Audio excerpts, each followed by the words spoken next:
Today is Thursday, April 25th, 2024 at 6 p.m. We are at the District Service Center in Cottage Grove, Minnesota.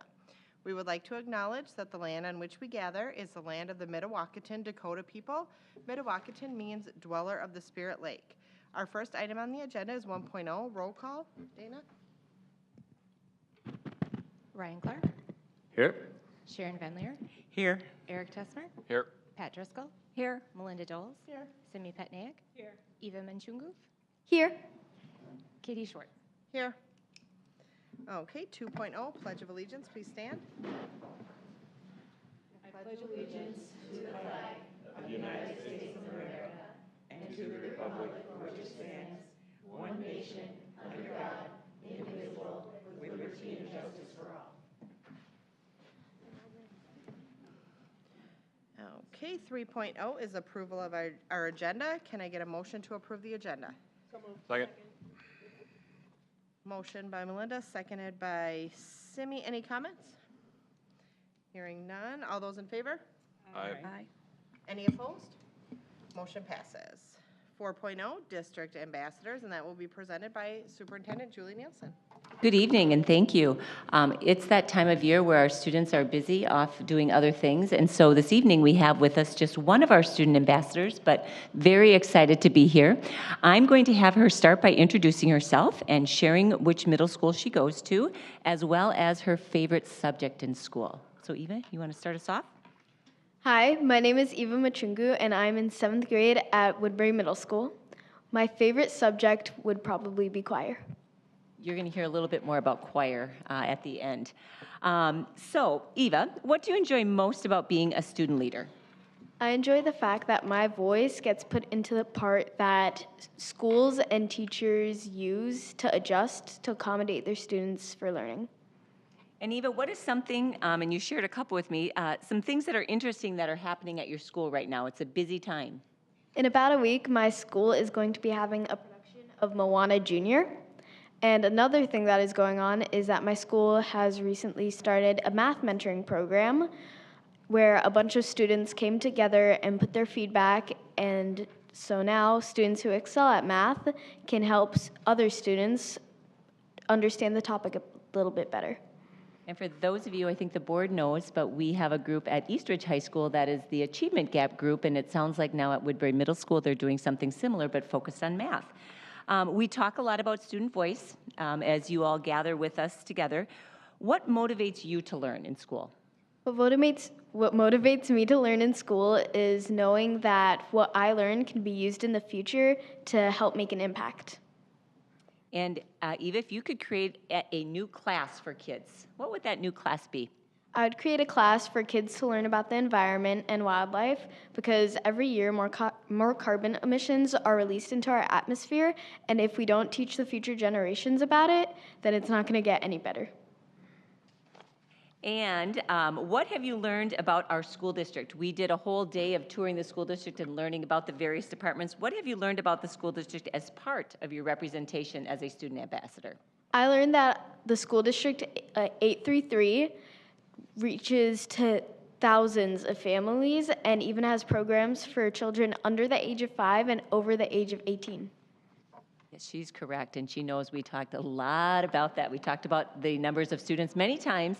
When students are in elementary and even in high school, there's kind of just an assumption that their own school is the school district. And so when we begin to talk about the 16 elementaries, 4 middle schools, 3 comprehensive high schools, and almost 20,000 kids, then they get a little scared, like, what? That many students in our school district? And finally, Eva, our district theme this year is Be Amazing.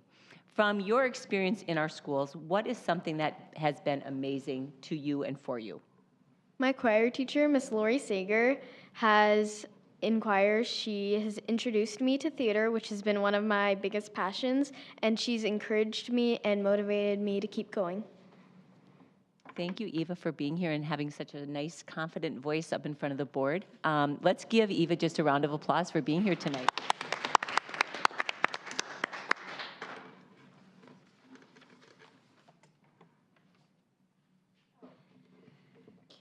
Let's move on to 5.0, and that is comments to the board. At this time, individuals may speak to the school board on any item relating to South Washington County Schools. The board will not respond to or discuss your comments. Character abuse or specific complaints identifying staff, students, or task force members will not be permitted. The superintendent may be asked to prepare a response to your concerns. Each speaker is permitted to speak for up to 3 minutes in total.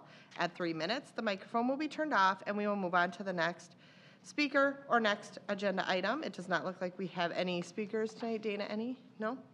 Okay, so we will move on to 6.0, consent items.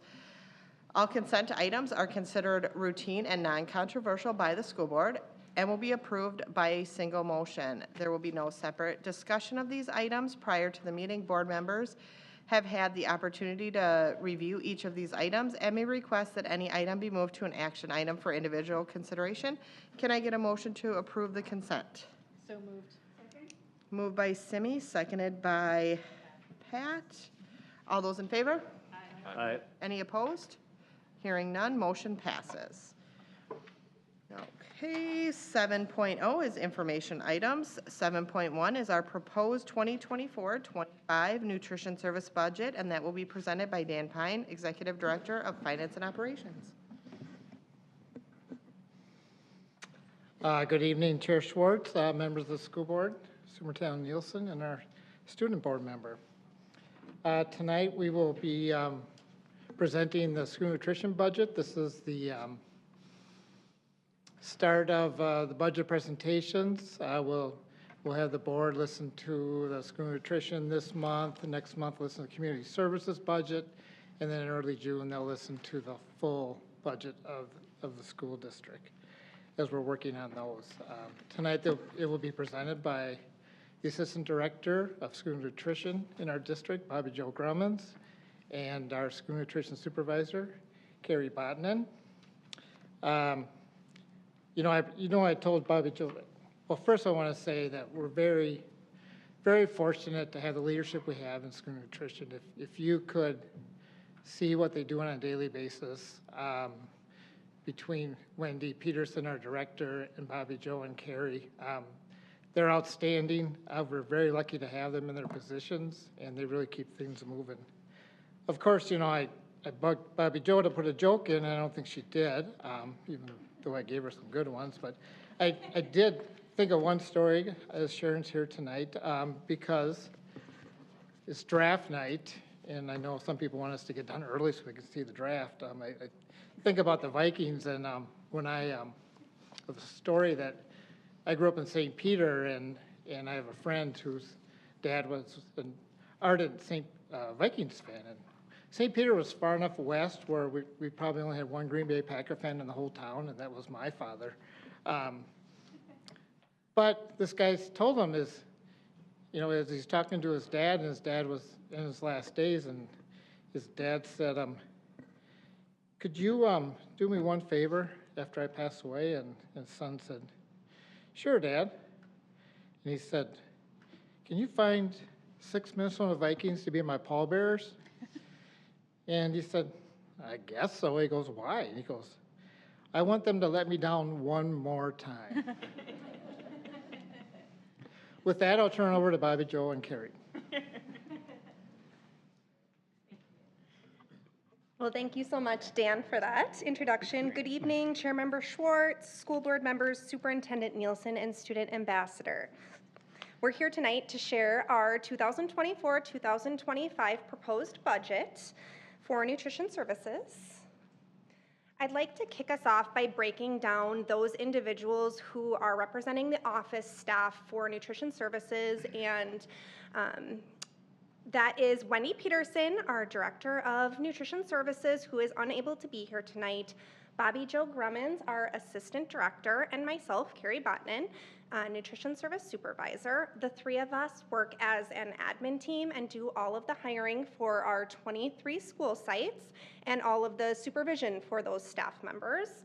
We have Erica Piletsky, who is our dietitian. She works on special diets and allergens, amongst other things. Mary Rasmussen, she is our account payroll specialist. Jennifer Keeling, who is our technology support specialist, as well as Colleen Reimer, who is the office coordinator. We also had a position at the beginning of the year that we have rolled into other areas, which was our purchaser. She has retired, and we have taken on some of those responsibilities amongst the rest of our staff. We kicked off the year with a really fun back-to-school workshop. This is a professional development for our staff. We work on different trainings for our staff members, and with being a free lunch year, we decided we were going to go with a survivor theme, because even though it's amazing that we're able to offer free lunches to all of our families, there is a definite amount of challenges that our staff members face. So we made it into a fun survivor themed event. Universal free meals, we are at the highest lunch counts that we have ever had. We're very proud of that. We are starting to see some improved product availability. It's better than it was during the COVID times. However, we are still seeing increased expenses due to inflation. We are having some ongoing staffing issues. We're getting a little bit closer. We've hired a couple of people this week, although in order to be able to alter our menus to where we would like to see it, we are going to need a little bit more staffing. So if you know of anybody, please have them reach out. That would be wonderful. And then also a la carte rooms are going to be able to be opened as soon as we have all the staffing. So right now we have most of those a la carte rooms open. However, that does change based on what staffing we have availability in our buildings. We added a new a la carte vendor to better service our secondary students. That company is called Vistar, and we are getting some fun new products that we're able to offer for our middle school and high schoolers. One of the fun products that people have really enjoyed is boba tea, amongst others. The formulas that are used for those Snack Shack items are specially made for K through 12. So when we are looking at what the products look like, you might see Doritos in a gas station or a grocery store. It's not the same formulas that are used for our students. So that is what that looks like. I want to give a shout out to our 145 dedicated staff members who are providing 2.7 million meals this year. They are the ones nourishing our students and making sure that they are fed, and we couldn't be more proud of those individuals that work for us. In the 2024-2025 school year, we will continue administering the National School Breakfast and Lunch Program. We will also be administering that program for targeted services over summer this year. Catering will be offered to our Kids Club programming over the summer, and the only main difference this summer that we have from years past is we will not be having an open site option available. With that being said, we will be offering summer EBT, so any families who are in need will still be getting support, and that information will be coming out to all district families as soon as we have that available to us. Our projected daily breakfast participation amounts for next year, we're looking around 3,200 in participation daily. This graph is showing you that when meals were free last time, that's the red line. The blue line is indicating this current school year. So you might be wondering, why did we serve more breakfast during COVID? The reason for that is because we had students coming down with classrooms at that point in time. This current year, we would love anyone to participate who would like to. It's more on a need basis or a willingness to want to participate, but we are just not bringing entire classrooms down. Our average daily lunch participation, this is really something for our department to be really proud of, and we owe a lot of this to our staff that are working in the buildings. We are projecting to sell 13,000 in 2025, 13,200 to be exact, and we're expecting that that number stays the same from this year to next year unless we are able to make some significant adjustments to our menus. And we are hoping to do that as soon as we get the staffing, but just no guarantee. A la carte sales, we are looking at about $10,000 daily. You can see that there was a pretty significant increase on that blue line for this current year in January. That is because that was the first point in the year that we were able to have most of our a la carte rooms open. So with that being said, we are hoping that by MEA next year, we'll be able to have most of those snack shacks open and available to students. That's the goal. But it's looking like we will be making around $10,000 daily in revenue. So we're very excited about that as well. And with that being said, I'm going to pass the next part along to Bobby Jo Grummins. Thank you, Carrie. I'm very excited to be here to present the rest of our budget. I just want to give on this slide a little history as to the programs that we've worked with in the past, as well as what's going to be our future. So the Keep Kids Fed Act of 2023, this was a bill that was very temporary, meant to be temporary after COVID, and it gave each lunch program who administered the National School Breakfast and Lunch programs an additional 40 cents of revenue per reimbursable meal for lunches, and then 15 cents for every breakfast that was reimbursable. So this ended as of last June of 2023. Then we moved into free school meals for kids program 2024. So this was effective from July to current, and it will be through June. It provides, again, free meals to all students who, reimbursable meals, I should say, through the National School Breakfast and Lunch programs. And what a reimbursable meal is, just to kind of highlight that, is we have to offer 5 different components to our students for lunch every day. So that is your whole grain, your lean protein, your fruit, your vegetable, and your milk. To make it reimbursable, they have to take 3 out of the 5, and one of those 3 needs to be a fruit or vegetable. So I just want to reiterate that. But unfortunately, the reimbursement rates were lower than what the Keep Kids Fed Act were. So we are seeing 2 cents for every reimbursable breakfast, and then a decrease of 8 cents per lunch compared to 2023. So the current reimbursement rate is $4.45 for lunch and $2.28 for breakfast. And then moving forward, we will continue to offer free meals and again to students, just as it was this year. We are projecting a rate increase of 1 cent for breakfast and 3 cents for lunch. However, this is an estimate. We usually do not get the full reimbursement rates until June, July. So we are guessing that this is what it'll be. So budget assumptions for this coming year is all meals will be free, as I just stated. We anticipate a la carte revenue will increase due to our expanded offerings with Vistar, as well as opening our snack shacks earlier. So a goal is October, get our kitchens up and running, and then move to the a la carte rooms. And then hopefully that we'll have staffing too. That's really the wild card. Food cost, we are anticipating an inflationary increase of 3%. Market adjustments for salaries, so we're currently in contract negotiations with our food service workers, so there's more to be seen there. Benefit expenditures will increase as well as a result of the contract negotiations, and general fund chargebacks will be about $637,861 based off of a 10% indirect cost rate, and then salary chargebacks will be about $501,000 for lunchroom paraprofessionals. So this 10% indirect cost rate is also something that we are estimating. So it could be lower, it could be higher, and we won't know that number until May.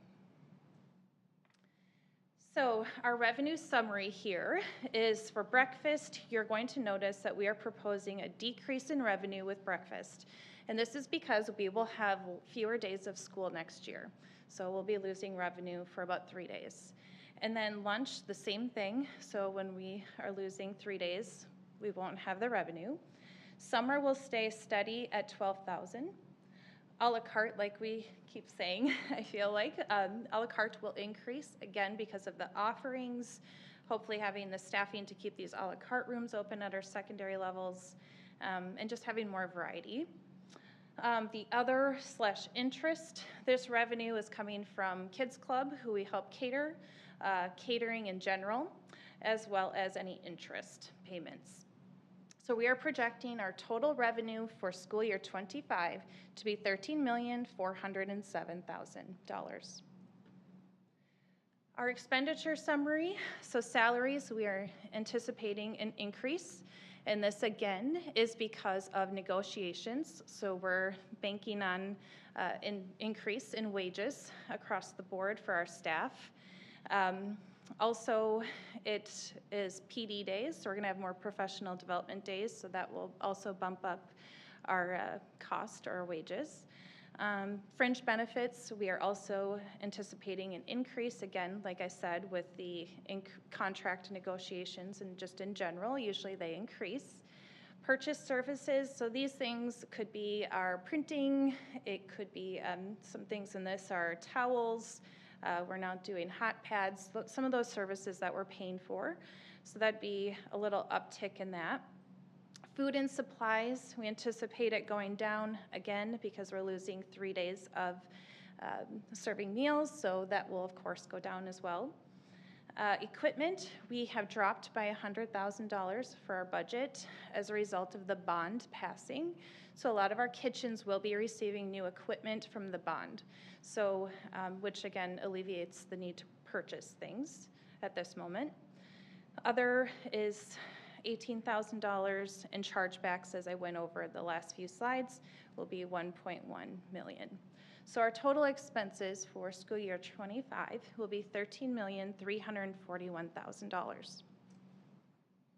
So our overall summaries, our revenue minus our expenses, we are anticipating a fund balance increase of $65,849.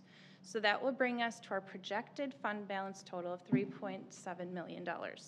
And that is roughly 28% with a school board goal of 16%. So there's the little graph.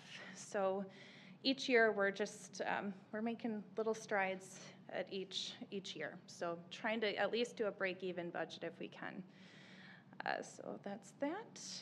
And then any questions? Yeah, I do have a question. Thanks for the information. Yeah. Just so I have this straight, so student comes through the lunch line, gets their lunch.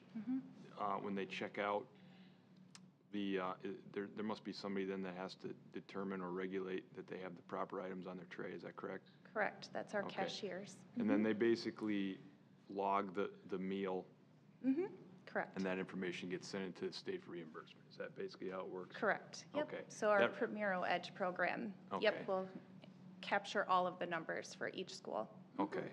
And that reimbursement comes in July? So the number comes in July. So Okay. usually we have 60 days to get the, get it into the state, so for reimbursement for us. So usually it's done monthly though. Okay. So we get our data and then usually we get it to the state right away Okay. for reimbursement.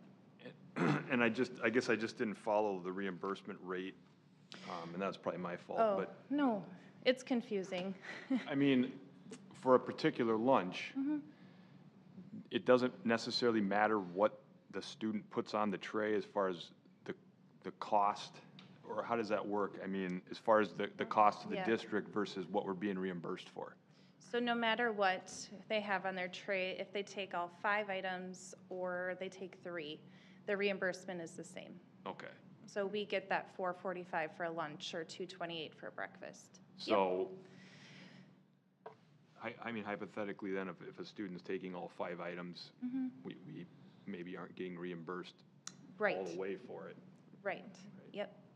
Although we do try to look at, when we build menus, we're very strategic too of looking at cost, looking at alternatives, like trying not to decrease the quality of our food, but Yep. there might be an alternative that we may have to look at if it's very, very expensive.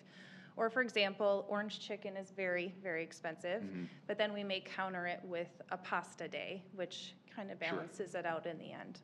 Sure. How often does your department evaluate the food vendors as far as different items and maybe getting better prices and that kind of thing? We're on different, each vendor is a little different on our cycles. So right now we're on a 1-year renewal with our main vendor. I don't know what the next year will bring, but we're always trying to go to food shows and have vendors come in here to help us out, or rebates. So the last 2 weeks, I've had more vendors come in than in a long time. So they've helped us see what new options are out there and cost-saving benefits too. Okay, So we're always looking at the best deal possible. sure. Just the last question. So I think you said it was something like 10,300 or roughly of revenue for a la carte per day. That's per day. Correct. So that money just gets dumped into the general budget? Yes, and there is a calculation too. Yeah, it does. So that helps us to, with 1 day, let's just say, for example, we need to redo a walk-in cooler or freezer. That's about $200,000. So, and we're so independent, so we're really relying on those reimbursements from the government as well as the a la carte revenue to make sure that we still can operate things and provide good options, pay the staff. Yeah. Is there sorry, this is the last question. No, don't worry. As far as what is your markup, I guess, on a la carte items? Do you have a standard markup that you use, or how do you determine that? Well, it really varies because it depends on the product. If it's something that you have to use your staff to make or heat up or something like that, you may mark it up more than something that's just like an ice cream bar that you just prepackage. So it's tricky to say if we really have a calculation because a lot of decisions kind of go into it. Okay. We try not to mark it up like a convenience store, something like that, but there is a little bit of a markup. Okay, perfect, thanks. But there's not an exact science because there's lots of factors in it. Can you clarify, I believe you said that if a child does not have at least one fruit or vegetable, then we don't get reimbursed. Correct. So does the cashier, do they encourage the child to go back and get a fruit or vegetable, or is there like a basket of fruit by the cashier? Yes. They can, okay. The answer is absolutely yes. We want to do the best interest for mom and dad, but also for the kid. So we usually will have fruit or veggies, mainly fruit, by the register, so they don't have to go back. I will say that first week of school can be very brutal with reminding kids to take it, but eventually they just know. So it's very few that we have to remind to get a fruit or veggie. And are we still seeing a lot of waste of that? Yes, yep, especially your fruits and veggies. I've had the pleasure of standing by garbage cans, and especially at your secondaries, the fruit and veggies are the number one thing that never get eaten, but we have to offer it. So actually, we have a little project on our hands that we are going to be working on with waste and hoping that we can salvage some of it and disperse it to some community groups. And that was so we're going to try to do the best we can. Yes, so that'll be a new adventure for us, and we have a team working on it. I think, Melinda, I've struggled with seeing 25 bananas after a high school lunch and 25 bags of craisins. Well, I love craisins, but then to see that just get thrown away. And so, yes, Bobby Joe is correct. We're working on a program that we can salvage and wipe down stuff that could be given back out. But Eric, to go back to your question, just for clarity, because this also came up at Citizens Finance Group, a reminder that Nutrition Services is its own fund. And so within that fund, they work to stay balanced. It's not part of the general fund, similar to community education. And so they try to operate within their own. That money you see there, that $3 million, we know that we're in negotiations right now. And so as is with all of our bargaining groups, we know that some of that money is going to go toward the salaries and benefits of those staff members. And so I think it's a reminder for the community as well that our nutrition services budget is not part of the general fund. Correct. And even this week, we had 3 ovens go down that will require a repair of $6,000 per oven. And so it's good to have this nest egg because you just never know what's going to happen. Never in my wildest dreams did we think we'd have 3 ovens go down, but they did. Is it on? How frequently do we have, or how long do we, when we buy a piece of equipment, how long do we expect it to last? Well, some of our equipment is even original to buildings. It's been that old. So we're replacing a kettle at Lake Middle that was original to the building. That was built in like the early 90s? 1995, 96. So I will say our new ovens we're not seeing the shelf life like we did with the older stuff, but I mean, we are hoping at least 10 years to at least have the equipment that long or longer. But we really try to work hard on keeping things so if something's broken, we're on it to fix it, so we don't let things go. We have summer fix-it lists, so we already have things ready to go. So we just don't want to skip a beat. So when the situation with 3 ovens this week, Woodbury High School was a biggie, Oltman was a biggie, it's very stressful. So we're always working with vendors and trying to save our money for these problems. And then one other question I had, I was reading the paper and I saw something about like a new regulation around reducing sugar and salt in school food, right? So how frequently do those new regulations come about, and what kind of impact does that have on your department as you look at creating menus? Very good question. So we really haven't had much of a change since I've been here, so 10 years at least, since Healthy Hunger Free Kids Act went into effect. So it doesn't happen very often, and for good reason, just with all of the vendors and manufacturers. It costs so much to redo menus and recipes to make things compliant, so it's a big process. So they're gonna have to get jump-started on this now so that we have offerings by the time it needs to be implemented. So, but we've been tracking that too, just to make sure, like, what ways can we reduce sodium already or added sugars, and so it's always something in the back of our mind. So when we see regulations like that, we will start. So it's not too late. How much lead time do you typically get to make a change like that? So with these new regulations, some of it won't even be until 2027. Oh, okay. So we have Plenty some of time. Yeah. Yeah. Okay, thanks. But we like to act now before it's too late, so. But it's scary because I just don't know what kind of foods will be available and if manufacturers will even do it, because K through 12 is not a huge moneymaker for companies. Retail is, or restaurants. So we're kind of at the bottom, so you just never know what we'll be able to get. Any other questions? Yeah, I do. I lied.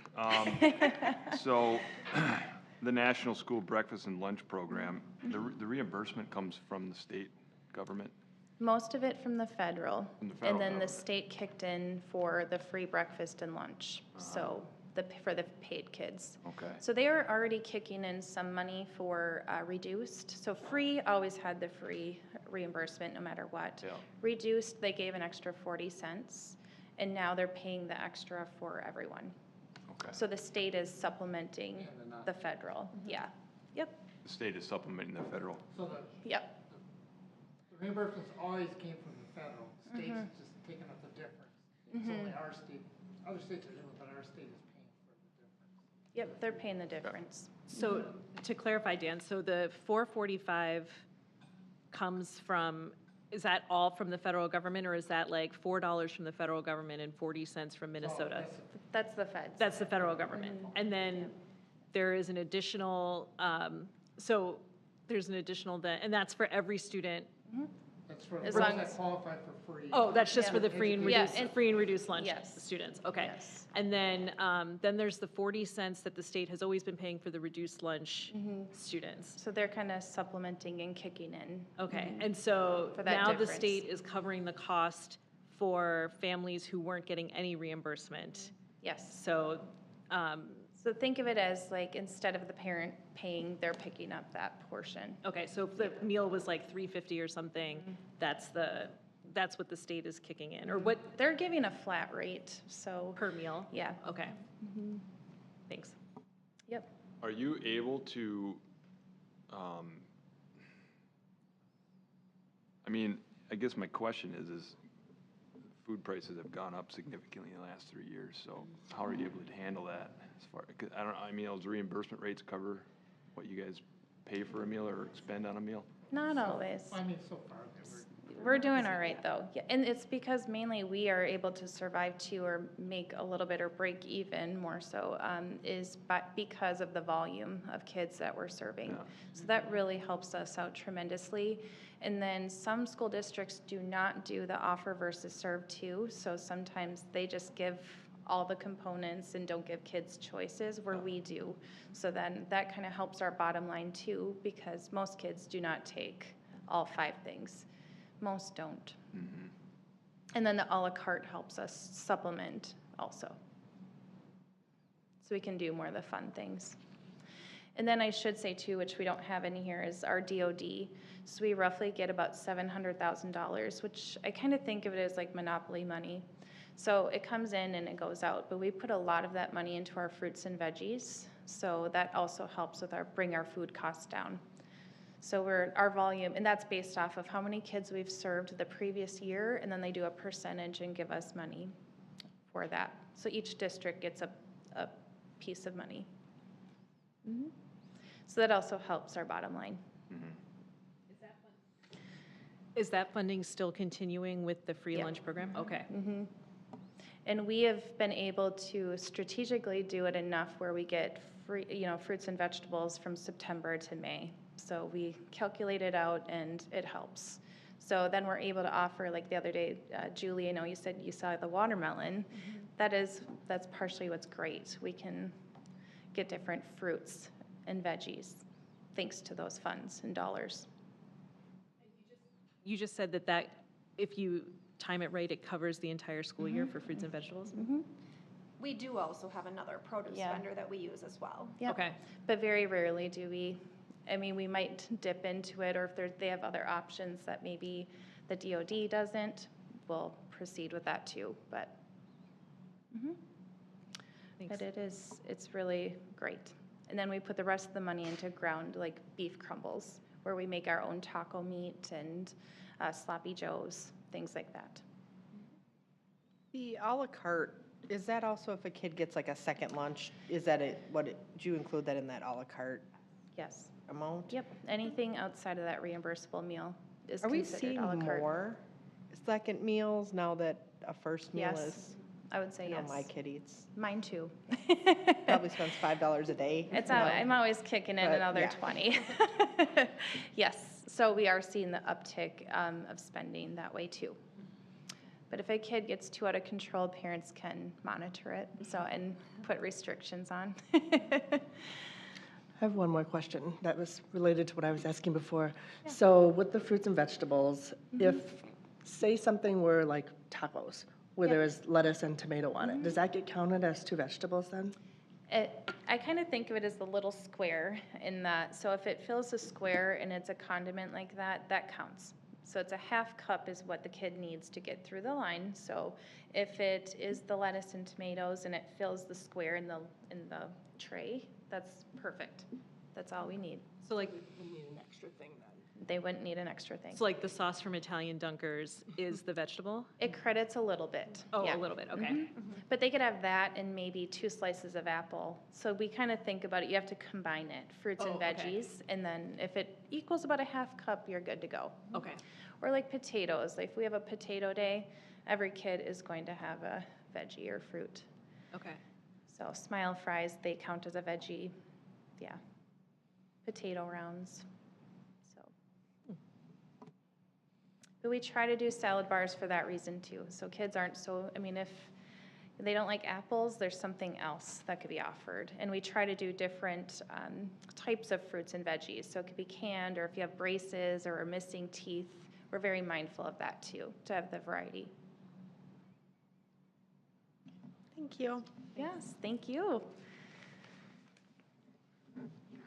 Okay, on to 8.0 action items. 8.1 is proposed policy changes, and that will be presented by Julie Nielsen.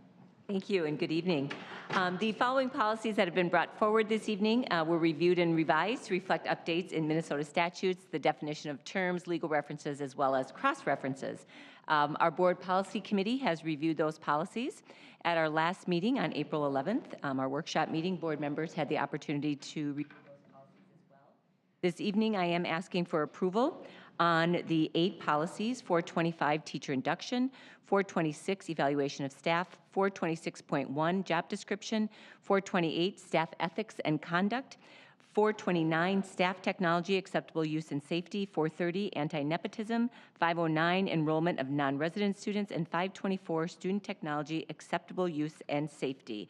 And just please note that 429 and 524 were drawn separately, one for staff and one for student technology acceptable use and safety. So this evening, again, I am asking for approval of those policies. Okay, can I get a motion to approve? So moved. Motion by Simi, seconded by Melinda. Any comments? Okay, hearing none. All those in favor? Aye. Any opposed? Motion passes. On to 8.2. This is Northeast Metro 916 Long-Term Facility Maintenance Project Resolution, and it will be presented by Dan Pine, Director of Finance. Good evening again, Chair Schwartz, members of the school board, Superintendent Nielsen, and our student board member. As you know, District 833, SoWashCo Schools, is a member of the Northeast Metro 916 Intermediate School District. Intermediate districts are eligible for long-term facility maintenance revenue through the LTFM process that's administered by the Minnesota Department of Education. So for taxes payable in 2025, Northeast Metro's 916's LTFM total levy is about $467,000. South Washington County Schools' portion of that, as we share all expenses with the other districts, and we're the largest district in 916 by far. In fact, I think the second largest is less than half of our enrollment. Our portion of that levy is $89,410. It's recommended to approve the attached resolution so that 916 can collect the LTFM revenue, and students from our schools, from South Washington County Schools that go over there to their wonderful buildings, can benefit from the improved health and safety conditions in their facilities. So the attached resolution approves Intermediate School District 916's LTFM budget and authorizes the inclusion of a proportionate share of those projects in the application for LTFM. So tonight I ask that you approve the attached resolution.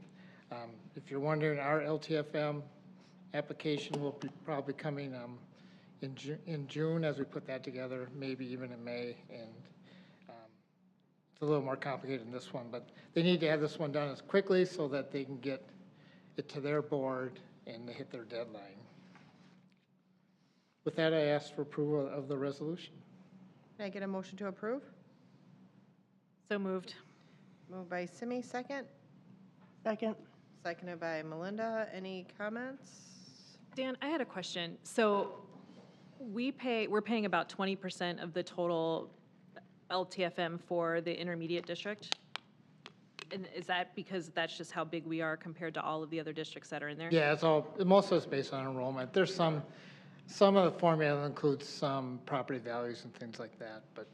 Does it, and it's our enrollment as 833, not our enrollment as a portion of 916? Correct. It's the total enrollment of all the districts added together and our portion of the total enrollment of all students, not just who go to 916. Okay. And so, okay. Thanks. Any other questions or comments? Okay, seeing none, this is a resolution, so Dana, please call the roll. Yeah, approved. Yes. Yes. Yes. Yes. Simi Petnaik? Yes. Katie Schwartz? Yes. Motion passes. Thank you, Dan. Thank you. My only regret tonight was that my green jackets at the cleaners. Thank you, Dan. It's the one you got for Move on to 9.0, Superintendent Report. Thank you. As I shared earlier, it's a busy night in the school district, and for those of you who don't know, this is the exciting night that we are welcoming our new kindergarten students into school. And I've heard a little bit about it as I have been out in the system, but just sheer excitement from those families who have kindergartners entering our school district. It is our kind of show off of our schools. Many of our kindergarten families have already registered, but this is the opportunity for their child to come and get to tour the school, see the classrooms, meet the teachers, et cetera. So this evening we welcome our kindergarten students as well as our kindergarten families, many that might be new to the district and some that have existing students within the district. Also occurring tonight is our Oatman Middle School Science and Math Night. Everything from slime to escape rooms to robotics to the bridge building. Marathon Petroleum is at Oatman Middle School right now, and so they're adding the weights to the bridges to see if the bridges will collapse. But I think when I left around 5:30, there were probably already 200 to 300 individuals there, just doing various things with science and math.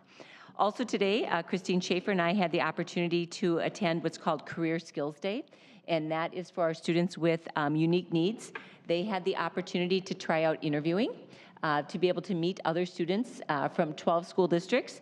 They got to do a number of things virtually. They got to cut lumber virtually. They were able to weld virtually. And they were also able to use a digger, like a bulldozer, some kind of a digger virtually.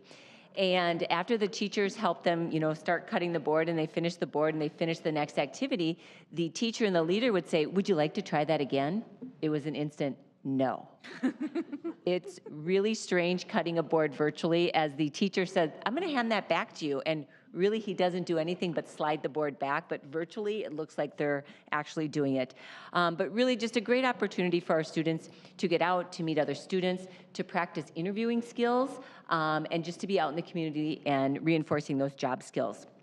This Saturday, similar to our Woodbury Expo, Cottage Grove Community Showcase, I'd just like to highlight that, 10 to 2 o'clock at our Park Activities Center, and it is a free event for community members and everyone involved. I can just tell you, if it's anywhere close to the Woodbury Expo, the space was packed for the majority of time. I know the school district area, we had community education, we had hiring, and then just our regular school district table, and we were busy the entire time. So if people are available and it's rainy and bad weather, or even if it's great weather, come check out the Community Cottage Grove Showcase. Next, there are a lot of productions. You heard Eva talk about the production at Woodbury Middle School. Our high schools are also hosting plays. I had the opportunity last Friday to attend Park High School's play, The Prom. And then this coming week, Woodbury High School will be holding The True Tale of Robin Hood, and Eastridge will be doing Peter and the Starcatcher. And I'm always reminded at the talent of our students. Happened to be sitting next to a couple who's retired in our community, and they shared with me how they go out to these plays and productions all the time, because for $6, it is really quite a performance. And so just an encouragement to those viewing and others out there, really work to get to those plays. Our kids do a fabulous job. Also this week, we held our quarterly meeting with the City of Woodbury. Simi attended that with us. And a lot of things going on. Obviously, we're aware of the situation that happened at the Target. We, as a school district, have follow-up conversation about how did that work. Obviously the notice came across to people's cell phones. What did that do to the schools? Well, what happened with the schools in that particular case is because staff members saw that announcement come over very quickly. Schools in that area took shelter and got all the kids in, which then we did communication to those schools. But we shared with law enforcement that while our students were never at any risk, we would rather err on the side of caution, and we were grateful that our leaders made the determination to shelter in place until we knew that things were okay. We talked a lot about the updates at Central Park. We talked about water treatment. We talked about development. From the district's perspective, we talked about construction. We talked about some of the different plans we have coming forward and working with the city. I think something to note about the city of Woodbury, that as we go into the next 3 to 5 years, there's going to be a lot of things happening with the city in terms of construction, as well as with the school district. And so we're going to work on a joint communication around just making sure that at dismissal times and arrival times that people are patient, because they're going to be digging alongside of the roads as well, adding additional waterways for the water towers. And then finally, we also talked about just traffic patterns in and out of our school and working with our cities. And so it was a busy week, and tomorrow our students have the day off, and our staff, our teaching staff have the day off. So Simi, there's a day off for Jay tomorrow. So yes, our students are not in session tomorrow. So Eva gets to go home and have a day off tomorrow. So thank you. Okay, 10.0, future meeting dates. May 9th, school board workshop meeting here at the District Service Center at 6 p.m. Then May 23rd, also here at the District Service Center, and that will be our school board business meeting. And with that, 11.0, and we are adjourned.